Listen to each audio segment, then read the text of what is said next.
So if you've ever been using your Samsung Galaxy A55 smartphone or any other Samsung phone with Android 14 and suddenly you're getting the black and white or grayscale colors only, there is two settings that you might have accidentally turned on or set to turn on which will have caused it to enter into these display colors. One of them is a bit on the tricky side to find and the other one is rather simple. So let's go ahead and start with the one that's rather tricky.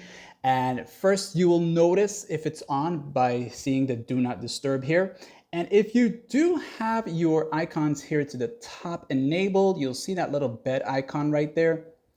That's the bedtime mode. So this means your bedtime mode is enabled, okay? Now, in order to get into that setting and disable the grayscale or turn it off, you can go here to the settings, but if you type bedtime mode there, you're not gonna find it. For some reason, Samsung just changed things around. So in order to actually get there now, you wanna go down and keep going down until you see the digital well-being and parental controls right here, this one here.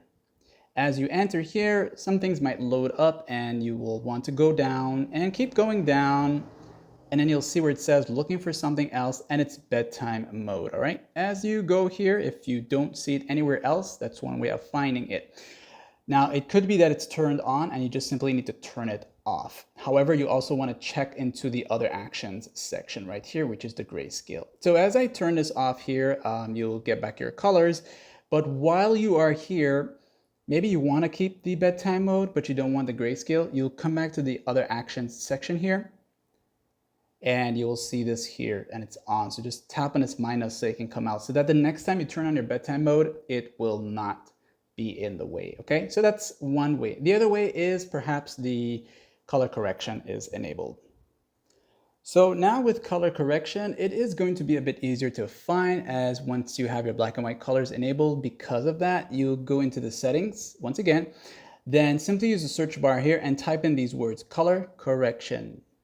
And as you type it, you'll see the suggestions gonna show up where to go next. And if you tap on it here once, you'll wanna go down to this section here. As you tap on that here, you're gonna see this here. And if it's on, well, that's because it is on. And that's how you get back your normal colors. Now for color correction, you have the grayscale option set here. And every time you turn it on, you'll get the whole black and white colors there. So if you've been wanting to turn that off, that's where you would come to do that. So if this guide helped you in any way, like and sub.